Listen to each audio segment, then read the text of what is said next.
Throughout the history of Canada, this country has certainly seen its fair share of serial killers. Recently, as I write these episodes, one of the most prolific and well-known serial killers in Canada has died at the hands of another inmate. We're going to take a bit of a deep dive into who exactly he was. This case is terribly sad and has shone a light on things like police mismanagement, how badly vulnerable sectors are treated and looked after in this country, and how awful human beings truly can be. This case and these episodes will not be for the faint at heart, but I do believe that this case should be studied by everyone within this country to some degree or another, so that people can learn to have compassion for people at every level of our society. Vulnerable sectors of our society are treated differently.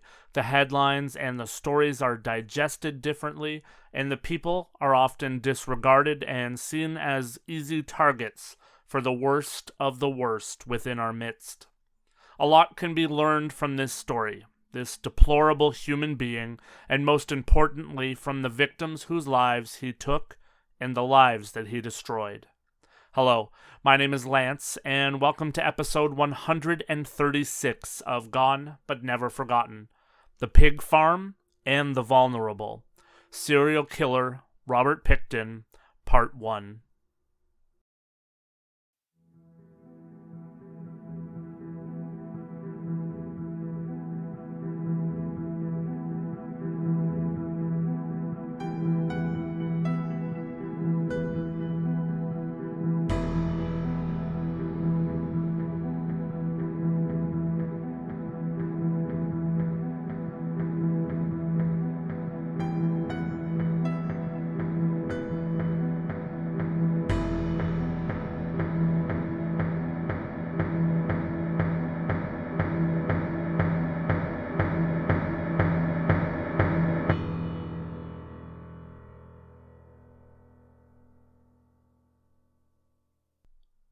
Robert William Pickton, who is also known as the Pig Farmer or the Butcher, was born on October 24th of 1949 to Leonard Francis Pickton and Louise Helene Arnall. Leonard and Louise owned a large farm in Port Coquitlam, British Columbia, which is 27 kilometers or 17 miles from Vancouver, British Columbia. Robert had two siblings, his older sister Linda Louise Wright and his younger brother David Francis Pickton. Linda would ultimately be sent to live with relatives in Vancouver because Leonard and Louise did not believe that a pig farm was the type of place for a young girl to grow up.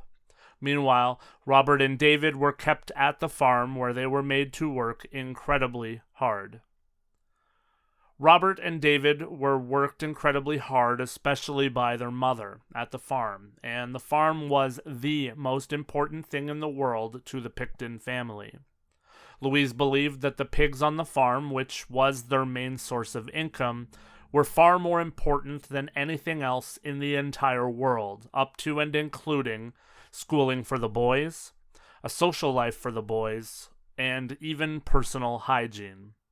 Louise would often send the boys to school unbathed and absolutely filthy from working on the farm. Their clothing was generally very dirty, and the boys often smelled like manure. As you can imagine, the children were not too kind to Robert and David on account of their poor hygiene and smell, and the boys quickly developed the nickname of Stinky Pig from their classmates. Even though it seemed fairly obvious to everyone that Louise did not take particularly good care of David and Robert, Robert was attached to his mother. She really was his entire world. Robert described their relationship as two peas in a pod. His relationship with his father, consequently, was mostly distant. The interactions that Robert had with Leonard were said to have been mostly abusive, both verbally and physically, and aside from the abuse, he didn't pay much part in Robert or David's lives. Robert said that his dad was always on the go and working hard to keep the family farm alive. Louise and Leonard sent the boys to school 2 days a week at most, and because of that, Robert struggled mightily at school. He has said himself that he failed the 2nd grade twice. After that, Robert was placed into a special needs class at the school, which one can imagine only furthered the abuse that he would have suffered at the hands of his classmates. At the age of 12, seeing as he didn't have much social interaction with other children, he developed a strong bond with one of the calves that he was raising on the farm. That calf became his companion, his pet, and by default, his best friend. One day, though, perhaps showing the cruelty and lack of care towards their children that was normal, Robert came home and was concerned when he couldn't find his pet calf. When he went to his parents to ask if they had seen his calf, he was told to go and check the barn. His parents didn't give him any context, and knowing full well what was in the barn, they sent him on his way, and Robert went into the barn and found his beloved pet slaughtered. In an interview the day after Robert was charged with 2 counts of murder, Robert would talk a lot about himself and even shared this story of the calf. He said that he wanted to spend all of his time with the calf, and he even wanted to sleep where the calf slept. He said that he spent all of his free time with the calf and played with it. Willie said that after he found his calf butchered, he couldn't even bring himself to speak to his family for days. He even refused their offer to buy him a new calf. He said that this was the moment in his life where he realized that none of us are here forever. When I heard that story, I couldn't help but to wonder if Robert was traumatized to the point that this was one of the triggers that caused not only the turn in his personality, but some of the things inside of him that allowed for him to become the serial killer that he became. Within this incident, you can see a few things. First, you can see that he would have discovered that the 2 people in his world that were supposed to care about him the most didn't. In coming home and being sent to find that gruesome sight all on his own without any preparation, his parents showed him that they didn't care that he had formed a bond with one of the animals on the farm. The animals that were there were bred and born and tended to so that they could ultimately be butchered and sold. I am sure that this moment certainly messed Robert up, especially considering he remembered it clear as day after he was arrested. This would be akin to someone telling you to go and find your family pet in some state of disarray. I also found myself wondering if there is a connection for Robert in the fact that he brought women to the farm under the auspice of having sex with them, only to kill them and butcher them in the same fashion that his pet calf was butchered. I'm obviously not a psychiatrist, but I do find it sad and provoking that he did treat the women that he formed some level of attachment to in the same fashion that he felt that the calf was treated. Its life didn't matter to Robert's parents, and so that may have caused the deep-rooted feeling in Robert that life and connections did not matter, because life could be taken away in the blink of an eye. I do truly have to wonder if this moment was a very early trigger point for Robert in making him into the monster that he would ultimately become. At the age of 14, Robert dropped out of school in 1963 to become a butcher. He did that line of work for nearly 7 years before he was forced to leave that line of work and forced to work at the farm full-time. His parents would pass away in the late 70s, Leonard in 1977 and Louise in 1979 when Robert was in his late 20s. Robert regrets that his mom never got to meet his one true girlfriend. That woman was Connie Anderson. The two became pen pals, and Robert said that he had many pen pals in the United States. He actually took a trip to visit all of his pen pals, spending 6 months on the road in Chicago, Kansas City, and St. Louis. When he went to Pontiac, Michigan, though, he met Connie in person, and he would spend 5 weeks with her there, and the two became engaged. Robert left to return to Canada, and the plan was for Connie to join him on the farm, but she never did. Robert said that she was tall, blonde, and heavy-set. When Louise, his mom, passed away, Robert, David, and Linda inherited the farm, and they sold parts of the land off for $5.16 million. Robert and David, though, stayed on the property, and over the years, while the farm did continue to be a pig farm, there started to be quite a transformation. The farm became something of a party home, while simultaneously becoming a sanctuary for people in need. Word got out that Robert had money, and many people have said over the years that Robert was taken advantage of by a lot of people because he had that money.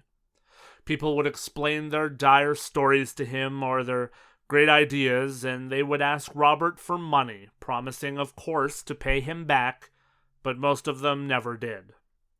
Many people have said that in many ways Robert was very simple, and because of that he did want to help people, and people knew that he could be sweet-talked.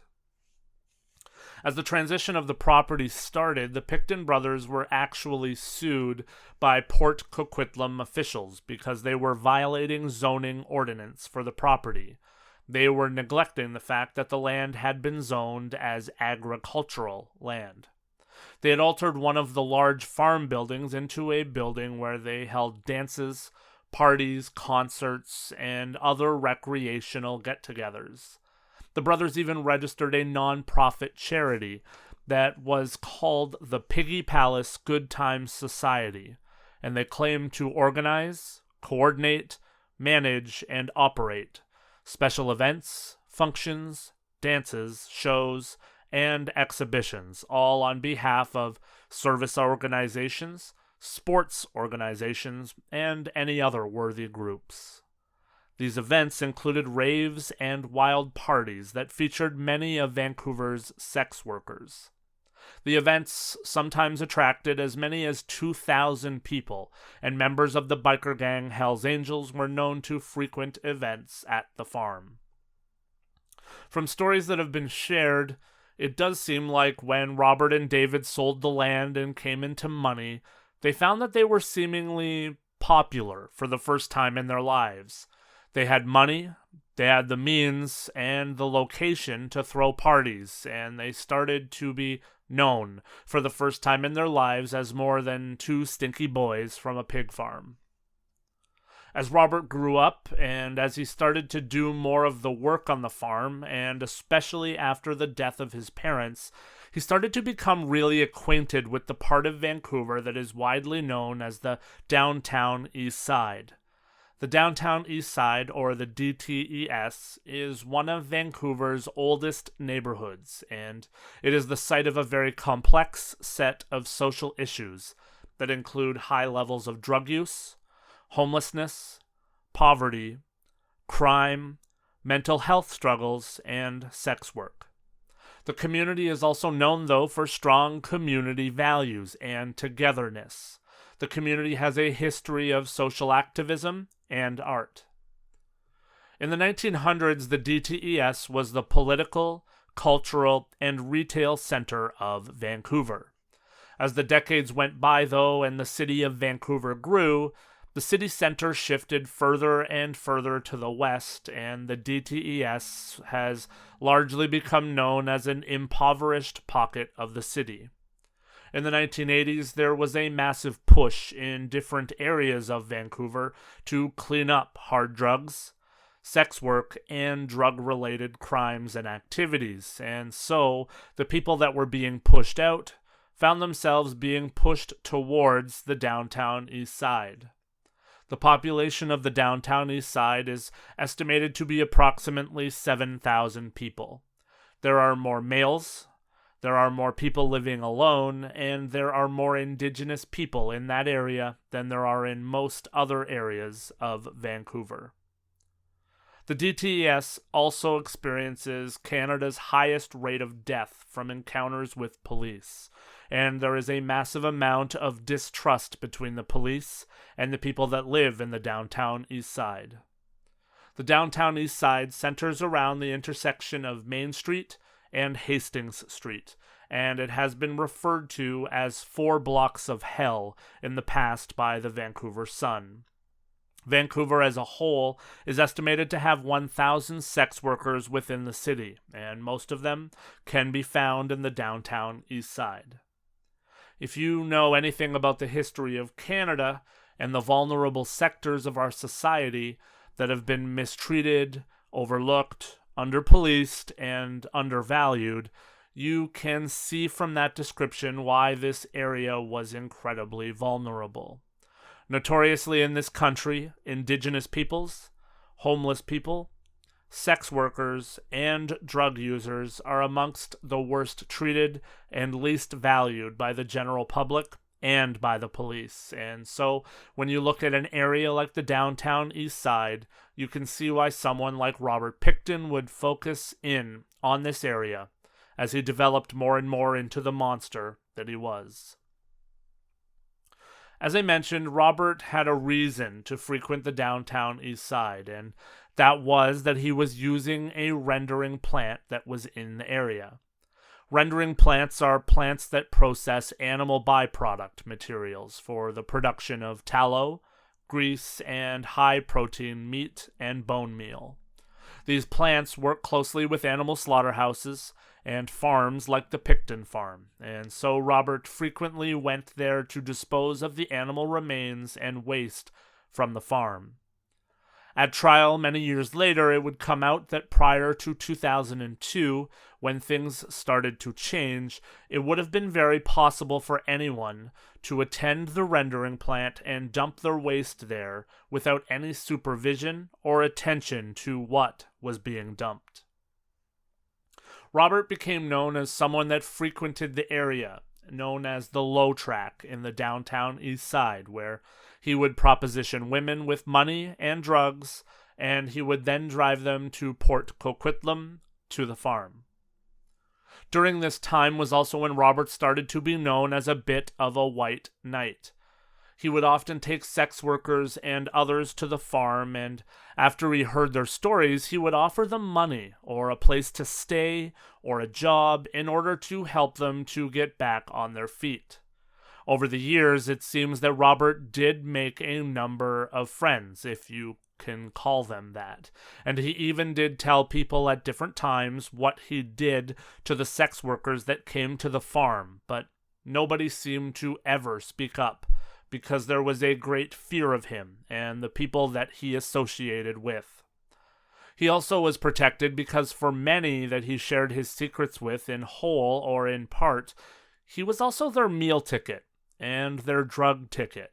He was the person that was feeding their addictions and giving them the money for work so that they could also feed themselves and feed their addictions. On March 23rd of 1997, though, Robert would run afoul of the law. Certainly not for the first time, but this time the repercussions could have been massive. That was when Robert was charged with the attempted murder of a sex worker named Wendy Lynn Eistetter, who is widely known as Stitch. Robert had picked Stitch up in the downtown east side, and he had told her that he lived on a farm in Port Coquitlam, and she agreed to go with him. On the trip to the farm, and when she got to the farm, Stitch started to feel very uneasy, and she noticed that the place was incredibly filthy, unkempt, and she even noticed a butcher's knife that was just left laying out in the open. Stitch said that Robert put her in handcuffs, and then the two got into a massive fight when she became afraid of what Robert was going to do to her in her restrained state. Ultimately, they had a fight, and in that fight, Stitch grabbed the butcher's knife, and both she and Robert wound up being stabbed and injured in that fight. Stitch managed to get away and get off of the property, and she was picked up by a passerby who remembers finding Stitch in very rough shape and remembers Stitch's shirt being covered in blood.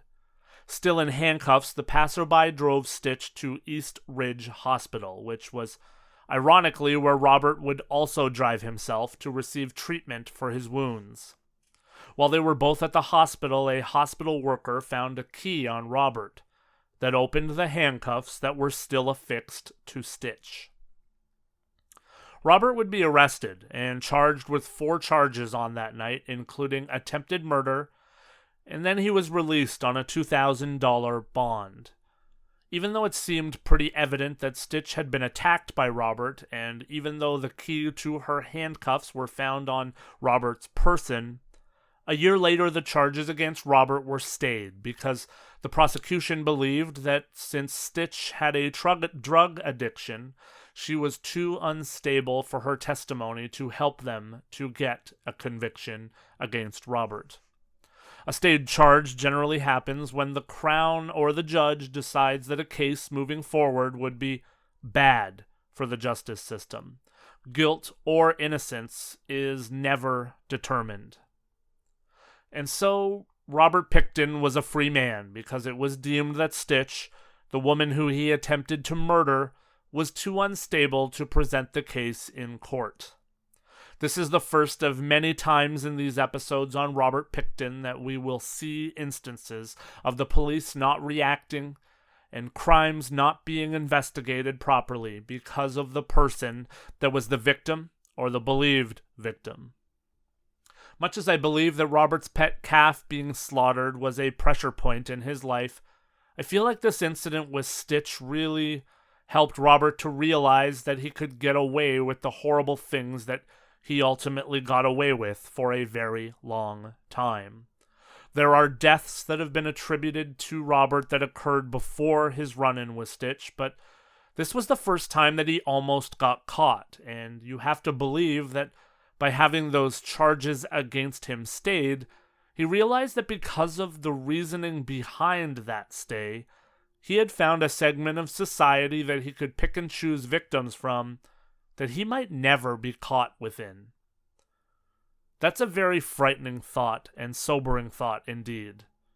The world would have been a much better place, and there would have been a lot fewer victims of Robert Pickton if the Crown had found it within themselves to get a conviction for this attempted murder on Stitch. In February of 1997, a First Nations group provided police with a list of 55 women from the downtown East Side who were alleged to have been missing or murdered. When police records were consulted, the list then swelled to 71 missing or murdered women. Constable Dave Dixon, who was a beat cop in the downtown East Side, was loaned to the Provincial Unsolved Homicide Unit, and within weeks he had accounted for all but 2 of the 71 women. However, throughout 1997, other sex trade workers began to be reported missing from the downtown East Side, and these women could not be found. By the end of 1997, there were 9 more of these cases. Dave Dixon said that people would approach him and say that another woman was missing, or that she hadn't been seen in some time. Dave had been working the downtown East Side for some time and started to notice himself that women that he knew and had known for a long time started to disappear as well. He realized early on that something was going on, but he did not know what it was. Dave, though, to his credit, started to work behind the scenes, looking into the people that were reported to him as missing. He kept finding files with social services that had been closed because the women were not picking up their checks. He knew that this was out of the norm, and he started to realize that these women were essentially dropping off the face of the earth. Dave would ultimately compile a list of 31 names that all seemed to be the same situation. Meanwhile, I do think that it is pertinent to take a look at a few of the players that were a part of Robert's life and a part of his life on the farm. Depending on who you speak with, it's believed that there is some guilt amongst some of these parties, and that there should have been trials and should have been convictions against more than just Robert Pickton. Robert himself even said over the years that he wishes that he would have been allowed to take the stand at his trial, because the full truth has never been told. His lawyers, though, would not allow it, and we likely will never know who else was, or may have been, involved with the murders that took place on the Pickton farm. The first person that I will touch on is a woman named Gina Houston. Gina was said to have been the one person who really could get Robert out of his shell. She believed, as did many, that Robert was truly in love with her, though Gina herself said that she never understood why. She said that Robert had brought up marrying her many different times, and she said that at one point Robert had a simple dream of having that white picket fence life and that whole dream life that most people dream of. Many people believed that Gina had just used Robert over the years and couldn't understand why she had such a spell over him. Gina brought a lot of the people that were on or around the farm there to Robert, as she told them of Robert's kind and giving nature. When Robert eventually went to trial, she described Robert as polite, gentle, naive, and gullible. She said that he was a kind man, and that her 3 children had even called him Daddy. She said that over the years, Robert had probably given her approximately $80,000 to pay her bills when she was facing hard times. She would also testify that Robert had tried to make a double suicide pact with her in the days before his arrest because Robert did not want to go to jail. Gina would ultimately be a star witness for the Crown in Robert's trial because she had been so close to him and around the farm for so long. Many believe that it's nearly impossible that Gina did not know what Robert was up to on his farm. She passed away in 2010 after battling breast cancer for 8 years, and she is remembered as a caring mother to all 3 of her children. If you've had a chance to watch the Pig Farm documentary that was made in 2011, the footage of Gina and some of the other people that I will talk about was difficult to watch, to say the least. These people were talking about a man who had been convicted as being one of the most prolific serial killers of all time, and yet they wanted to push the narrative of how nice and kind Robert was. It was certainly weird to see people talking in such glowing terms, basically defending Robert's character after we knew all of the things that we already knew about him and about this case. One of the people that I found incredibly infuriating was Lisa Yelds. Lisa was a friend of Robert's as well, who was often on the farm and lived there off and on. Lisa was certainly one of the people that were around the farm that had details that could have saved many, many lives if she had just spoken up to the proper person or people. Lisa had a chance to put an end to what was happening on the farm prior to at least a dozen women losing their lives. Lisa had spoken up and told a friend of hers named Bill Hiscox that she was finding women's clothing and belongings at Robert's farm that didn't belong to people who lived there. She said that she had found bloody clothing and belongings all over, including within Robert's trailer, and she told Bill that Robert had told her to burn the items on multiple occasions.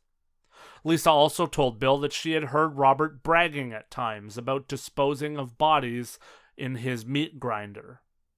Lisa had told Bill in no uncertain terms that she believed that some of the women that were missing from the downtown east side were going missing after showing up at the farm. She told Bill that she would not call the police because she was afraid to lose her home, afraid to lose her meal ticket, and afraid of what Robert may do if he found out that she had made the call. Bill Hiscox, though, told her that he was willing to make that call, and he did not care what the repercussions were. And Bill did just that. Bill called Detective Laurie Shenher in 1998 at a time when he was working for Robert Pickton as a part of his demolition business. When Detective Shenher received the information, she called now retired Staff Sergeant Mike Connor to discuss the information that Bill had relayed to her because she had a hit when she looked Robert Pickton up in a joint database, and she saw that Pickton had been involved in a near-fatal stabbing in 1997, that being the attempted murder of Stitch.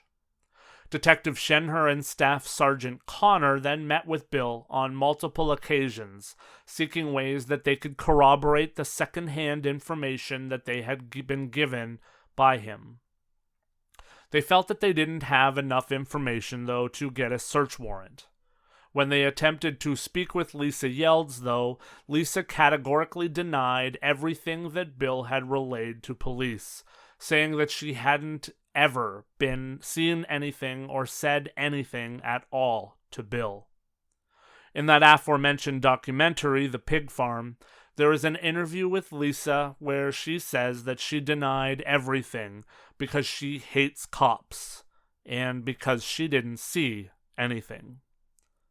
Still, to the very day of that documentary, she denied that she had seen anything in an effort to cover her own behind.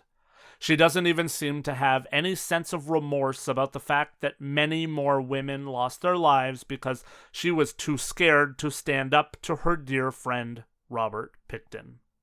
It appears that the legacy that Lisa has left behind is that she hates police officers more than she hates serial killers. The problem was, if the police had gone to the farm and searched or even peered in a window and seen anything, whatever they found would not be admissible in court without a search warrant. Another person who probably could have slowed or stopped Robert was a man named Andy Bellwood. Andy was one of the people that Robert had confessed a lot to. Robert even sat in the trailer with Andy at one point and role-played for him what he did with the street workers that he brought to the farm. He showed him and told him that he handcuffed the women and then choked them, and then killed them, and then took them into the barn and gutted these women. Andy says that he believed that Robert thought that he might be deep enough into his addiction that he wouldn't tell anyone, and he thought that maybe Robert believed that he would help him and be complicit with his plans. Andy says that the day after Robert told him everything, Andy was told that someone needed to speak to him in Robert's trailer, and Andy was accused of stealing equipment from Robert.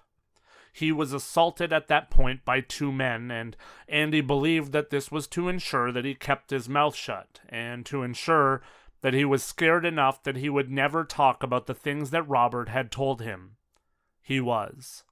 Andy would wind up jumping on a ferry to Vancouver Island not too long after that, and he says that he convinced himself that justice would happen somehow on that farm without his help.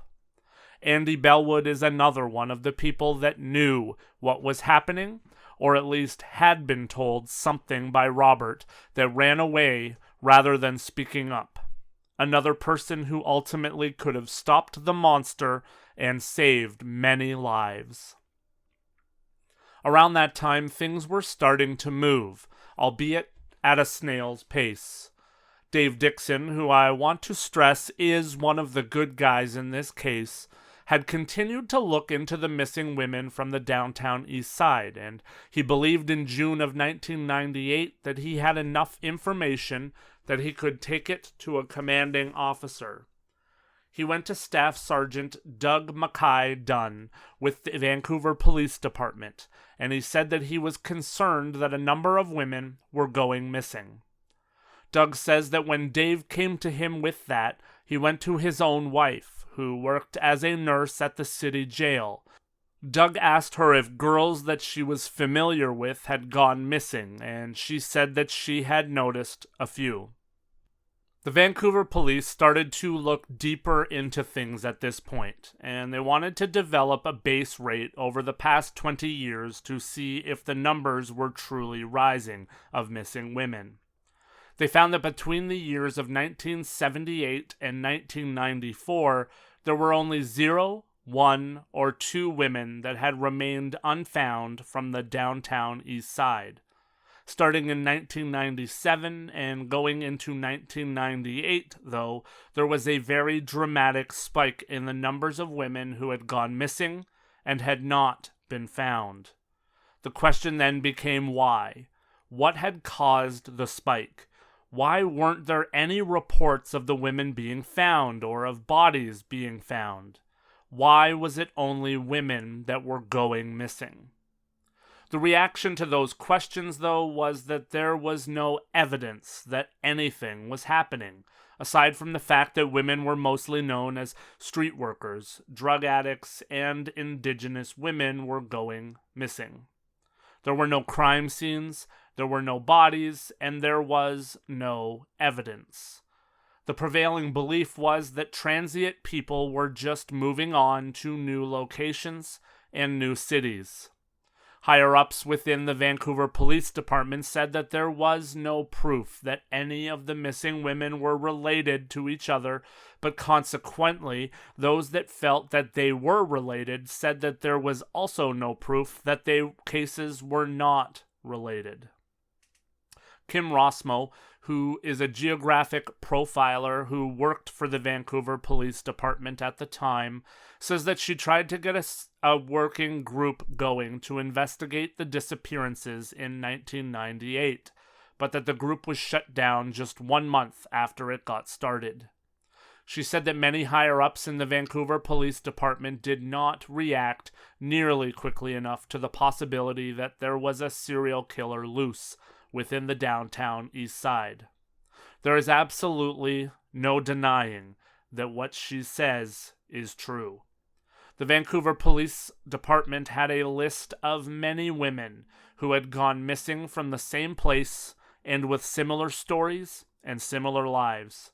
The fact that this wasn't taken as seriously as it should have been is a true tell of the fact that the police were not taking things seriously because of where the missing women were going missing from and because of who the missing women were. Can you imagine how the police would react if they had a list of dozens of women who were going missing from suburban middle-class neighborhoods? This was truly a travesty, and not very many people were paying attention. Police had a list reportedly at this time with over 100 possible people of interest, even when they just started to entertain the idea that these missing person cases might be connected. Even after Bill Hiscox had come forward and shared with the police what he had, Robert Pickton just became another name on a long list of people that police believed might be involved, if there was a connection at all. That list was made of people who had been charged or convicted for killing women, assaulting women, or even just being around street workers. That's where I'm going to leave this first episode of the series on Robert Pickton. I feel like the scene has been set for what is to come. The police were finally starting to make some semblance of an attempt to connect the dots. Robert Pickton was talking openly with people about what he had done and what he was doing, and women continued to go missing from the streets of Vancouver's downtown east side. Next week, we're going to look into what continued to happen into 1999 and beyond. We are going to talk about more times when Robert had the police on his tail, but managed to escape, and even a brazen appearance by Robert at the RCMP headquarters.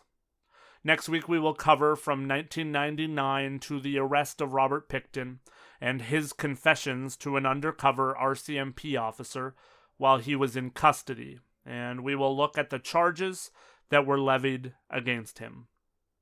In the third episode, we will look at the trial, the victims, and the death of Robert Pickton that happened very recently. Thank you, as always, for joining me on this journey and this podcast, and thank you for supporting the show. If you want to support the show, please follow along on social media and share, converse, and talk about the cases. And also, please, if you feel so inclined, hop on over to patreon.com/GBNF podcast and sign up to support the show for ad-free episodes, patron-only episodes, and so much more. Speaking of Patreon, I am very happy to announce that we had another patron sign up this week. Lori signed up on Patreon to support the show, and she signed up at the listener level, which is only $1.50 Canadian per month.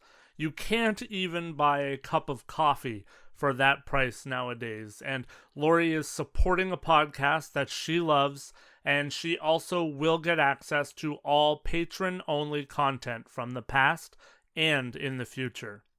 So, I actually know Lori, so I do know what she does for a living. Lori is a dearly loved residential cleaner who does amazing and diligent work for all of her clients. So, I can only truly hypothesize what Lori is doing when she listens to the podcast, and I'm going to gather that when she's at the houses that she cleans, the people that she works for are listening to some of the most dreadful daytime talk shows and television that are known to man, and rather than infiltrate her mind with the horrible atrocities like "Who is the father of my baby?" or soap operas filled with so-and-so cheated on so-and-so, Lori instead pops in her earbuds and she cranks up episodes of Gone But Never Forgotten, and she loses herself in the comparative joys of crimes from days gone by. Let's be honest, most of you listening would rather listen to crime podcasts than daytime television, am I right? I guarantee that Lori is one of you people. Lori, now you have some new episodes to drown out that awful television with, and I thank you so much for supporting the show and truly becoming a goner through and through. Hopefully, next week I will have some new patrons to shout out on the podcast. The first 2 full patron-only episodes that are available now are Filicide as Revenge, a tragic tale of a mom who murdered her 2 very young daughters for revenge against her ex-husband, and also the case of Randall, and Wendy Bjorge, who were tragically killed by their granddaughter, who they had taken into their home, and her boyfriend. These 2 cases alone are well worth supporting the show. Please jump over and find the tier that fits your budget to support the podcast. Every patron and every listener is greatly appreciated. Until next week, I hope that you will be well, be healthy, be happy, and of course, be better. Thank you one more time for listening to Gone But Never Forgotten.